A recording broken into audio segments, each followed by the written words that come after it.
ನಮಸ್ಕಾರ ಫ್ರೆಂಡ್ಸ್. ನಮಗೆ ಕಡಿಮೆ ರೇಟ್ನಲ್ಲಿ ಒಳ್ಳೆ ಮೊಬೈಲ್ ಸಿಕ್ಕರೆ ಬಿಡ್ತೀವ, ತಕ್ಷಣ ತಗೋತೀವಿ. ಆದರೆ ಮೊಬೈಲ್ ಫಾರ್ಮ್ಯಾಟ್ ಮಾಡಿದ್ರೂ ಇಂದಿನವರ ನೆನಪುಗಳನ್ನು ಅಳಿಸಲು ಹೋಗುತ್ತಾ, ಅಥವಾ ಆ ಮೊಬೈಲ್ನ ಕ್ಯಾಮರಾಗಳ ಕಣ್ಣುಗಳು ಫೋನ್ ಸ್ವಿಚ್ ಆದ ಮೇಲೂ ನಿಮ್ಮನ್ನು ನೋಡ್ತಾ ಇದ್ರೆ?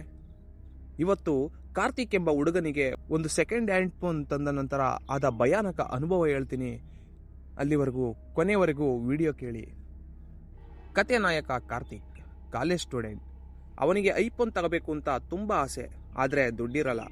ಒಂದು ದಿನ ಆನ್ಲೈನ್ ಮಾರ್ಕೆಟ್ನಲ್ಲಿ ಒಂದು ಜಾಹೀರಾತು ನೋಡ್ತಾನೆ. ಐಫೋನ್ 15 Pro ಕೇವಲ 20,000 ರೂಪಾಯಿಗೆ ಅರ್ಜೆಂಟ್ ಸೇಲ್ ಅಂತ. ಕಾರ್ತಿಕ್ಗೆ ನಂಬೋಕ್ಕಾಗಲ್ಲ. ತಕ್ಷಣ ಆ ಫೋನ್ ನಂಬರ್ಗೆ ಕಾಲ್ ಮಾಡಿ ಆ ವ್ಯಕ್ತಿಯನ್ನು ಭೇಟಿಯಾಗಿ ಫೋನ್ ತಗೊಳ್ತಾನೆ. ಫೋನ್ ನೋಡೋಕ್ಕೆ ಹೊಸ್ದಾಗಿರ್ತದೆ, ಸ್ಕ್ರ್ಯಾಚ್ ಕೂಡ ಇರಲ್ಲ. ಕಾರ್ತಿಕ್ ಮನೆಗೆ ಬಂದು ಖುಷಿಯಿಂದ ಫೋನ್ ಸೆಟಪ್ ಮಾಡ್ತಾನೆ. ಅವನು ಕ್ಯಾಮ್ರಾ ಚೆಕ್ ಮಾಡೋಕ್ಕೆ ಅಂತ ಫೋಟೋ ತೆಗಿತಾನೆ. ಆಮೇಲೆ ಗ್ಯಾಲರಿ ಓಪನ್ ಮಾಡ್ತಾನೆ. ಅಲ್ಲಿ ರೀಸೆಂಟ್ ಡಿಲೀಟೆಡ್ ಫೋಲ್ಡರ್ನಲ್ಲಿ ಒಂದು ಫೋಟೋ ಇರುತ್ತದೆ. ಕಾರ್ತಿಕ್ ಕುತೂಹಲದಿಂದ ಅದನ್ನು ರೀಸ್ಟೋರ್ ಮಾಡಿ ನೋಡ್ತಾನೆ. ಅದು ಒಂದು ಕತ್ತಲ ಕೋಣೆಯ ಫೋಟೋ, ಫ್ಲ್ಯಾಶ್ ಹಾಕಿ ತೆಗೆದಿದ್ದಾರೆ. ಆ ಫೋಟೋದ ಮೂಲೆಯಲ್ಲಿ ಯಾರೋ ಒಬ್ಬರು ಸೀಲಿಂಗ್ ಫ್ಯಾನ್ಗೆ ನೇಣು ಹಾಕಿಕೊಂಡಿರುವ ಹಾಗೆ ಮುಸುಕಾಗಿ ಕಾಣುತ್ತೆ.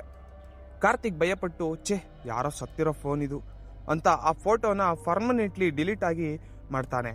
ಸ್ವಲ್ಪ ಹೊತ್ತಿನ ನಂತರ ಅವನು ಮತ್ತೆ ಗ್ಯಾಲರಿ ಓಪನ್ ಮಾಡಿದರೆ ಅದೇ ಫೋಟೋ ಮತ್ತೆ ಅಲ್ಲೇ ಇದೆ. ಕಾರ್ತಿಕ್ಗೆ ಶಾಕ್ ಆಗುತ್ತದೆ. ನಾನು ಇದನ್ನು ಡಿಲೀಟ್ ಮಾಡಿದ್ನಲ್ಲ ಅಂತ. ಅವನು ಮತ್ತೆ ಡಿಲೀಟ್ ಮಾಡ್ತಾನೆ, ಫೋನ್ ರೀಸ್ಟಾರ್ಟ್ ಮಾಡ್ತಾನೆ. ಆದರೆ ಆ ಫೋಟೋ ಮತ್ತೆ ವಾಪಸ್ ಬರ್ತಾನೆ ಇರ್ತದೆ. ರಾತ್ರಿ 11 ಗಂಟೆ. ಕಾರ್ತಿಕ್ ಲೈಟ್ ಆಫ್ ಮಾಡಿ ಮಲಗಿರ್ತಾನೆ. ಸಡನ್ ಆಗಿ ಅವನ ಫೋನ್ ಸ್ಕ್ರೀನ್ ಆನ್ ಆಗುತ್ತೆ. ಟಿಂಗ್ ಅಂತ ಒಂದು ನೋಟಿಫಿಕೇಶನ್ ಬರುತ್ತದೆ, new photo added to gallery ಅಂತ. ಕಾರ್ತಿಕ್ ಫೋನ್ ತಗೊಂಡು ನೋಡ್ತಾನೆ. ಅದು ಹೊಸ ಫೋಟೋ. ಅದರಲ್ಲಿ ಕಾರ್ತಿಕ್ ಬೆಡ್ ಮೇಲೆ ಮಲಗಿರೋದು ಕಾಣಿಸ್ತಿದೆ. ಈ ಫೋಟೋವನ್ನು ತೆಗೆದಿರೋದು ಬೆಡ್ರೂಮ್ನ ಸೀಲಿಂಗ್ನಿಂದ. ಅಂದ್ರೆ ಯಾರೋ ಸೀಲಿಂಗ್ ಮೇಲೆ ಕೂತು ಕಾರ್ತಿಕ್ನ ಫೋಟೋ ತೆಗೆದಿದ್ದಾರೆ. ಕಾರ್ತಿಕ್ ಬೆಚ್ಚಿ ಬಿದ್ದು ಲೈಟ್ ಹಾಕ್ತಾನೆ. ಮೇಲೆ ನೋಡ್ತಾನೆ, ಯಾರೂ ಇಲ್ಲ. ಕಿಟಕಿ ಬಾಗಿಲು ಎಲ್ಲ ಹಾಕಿದೆ. ರೂಮ್ನಲ್ಲಿ ಅವನು ಒಬ್ಬನೇ ಇದ್ದಾನೆ. ಇದು ಫ್ರ್ಯಾಂಕ್ ಇರಬೇಕು, ಯಾರೋ ಹ್ಯಾಕ್ ಮಾಡಿದ್ದಾರೆ ಅಂತ ಸಿಮ್ ಕಾರ್ಡ್ ತೆಗೆದು ಬಿಸಾಕ್ತಾನೆ. ವೈಫೈ ಆನ್ ಮಾಡ್ತಾನೆ. ಆದರೆ ಕ್ಯಾಮ್ರಾ ಶಟರ್ ಸೌಂಡ್ ಬರ್ತದೆ. ಮತ್ತೊಂದು ಫೋಟೋ ಆಡ್ ಆಗುತ್ತದೆ. ಈ ಫೋಟೋದಲ್ಲಿ ಕಾರ್ತಿಕ್ ಭಯದಿಂದ ಬೆಡ್ ಮೂಲೆಯಲ್ಲಿ ಕೂತಿರೋದು ಕಾಣುತ್ತೆ. ಈ ಫೋಟೋವನ್ನು ತೆಗೆದಿರೋದು ಅವನ ಬೆಡ್ ಕೆಳಗಿಂದ. ಕಾರ್ತಿಕ್ಗೆ ಈಗ ಅರ್ಥವಾಗುತ್ತದೆ, ಫೋಟೋ ತೆಗೆದಿರೋದು ಮನುಷ್ಯ ಅಲ್ಲ. ಅವನು ಬೆಡ್ ಕೆಳಗೆ ನೋಡೋ ಧೈರ್ಯನೂ ಮಾಡಲ್ಲ. ಅವನು ಓಡಿ ಹೋಗಿ ಬಾತ್ರೂಮ್ಗೆ ಸೇರ್ಕೊಂಡು ಬಾಗಿಲು ಹಾಕ್ತಾನೆ.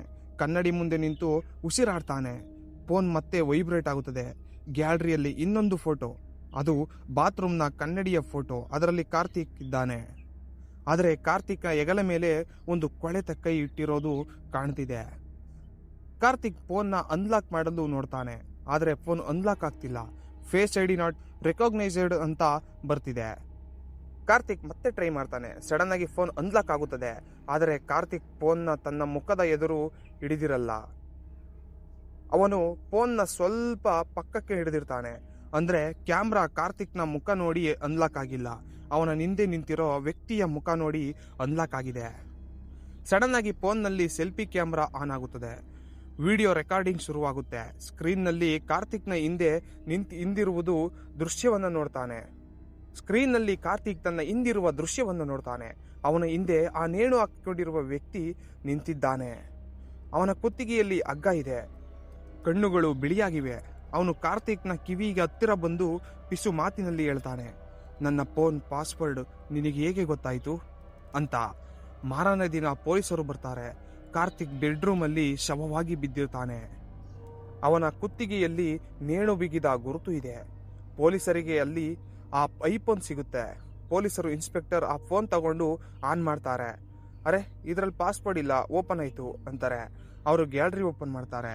ಅಲ್ಲಿ ಕೇವಲ ಒಂದೇ ಒಂದು ಫೋಟೋ ಇರುತ್ತದೆ. ಪೊಲೀಸ್ ಇನ್ಸ್ಪೆಕ್ಟರ್ ಫೋನ್ ಹಿಡಿದುಕೊಂಡು ನಿಂತಿರುವ ಫೋಟೋ ಮತ್ತು ಅವರ ಹಿಂದೆ ಕಾರ್ತಿಕ್ನ ದೆವ್ವ ನಿಂತಿರೋದು. ಗೆಳೆಯರೆ, ಎಲೆಕ್ಟ್ರಾನಿಕ್ ವಸ್ತುಗಳಿಗೆ ನೆನಪಿನ ಶಕ್ತಿ ಇರುತ್ತೆ ಅಂತಾರೆ. ಕೆಲವೊಮ್ಮೆ ಸೆಕೆಂಡ್ ಹ್ಯಾಂಡ್ ಮೊಬೈಲ್ ಜೊತೆ ಅದರ ಹಳೆಯ ಮಾಲೀಕರ ಆತ್ಮ ಕೂಡ ಫ್ರೀಯಾಗಿ ಬರುತ್ತೆ. ರಾತ್ರಿ ಮಲಗುವಾಗ ನಿಮ್ಮ ಫೋನ್ ಕ್ಯಾಮ್ರಾ ನಿಮ್ಮ ಕಡೆ ಇರೋ ಹಾಗೆ ನೋಡಿಕೊಳ್ಳಿ. ಯಾಕಂದ್ರೆ ನೀವು ನಿದ್ದೆ ಮಾಡುವಾಗ ನಿಮ್ಮ ಫೋನ್ ಎಚ್ಚರವಾಗಿದ್ರೆ. ಈ ಟೆಕ್ನಾಲಜಿ ಹಾರರ್ ಸ್ಟೋರಿ ನಿಮಗೆ ಇಷ್ಟ ಆಗಿದ್ರೆ ಲೈಕ್ ಮಾಡಿ. ನಾನು ನಿಮ್ಮ ಚಂದು. ಮುಂದಿನ ವಿಡಿಯೋದಲ್ಲಿ ಸಿಗೋಣ. ಅಲ್ಲಿವರೆಗೂ ಬಾಯ್, ನಮಸ್ಕಾರ, ಹುಷಾರಾಗಿರಿ.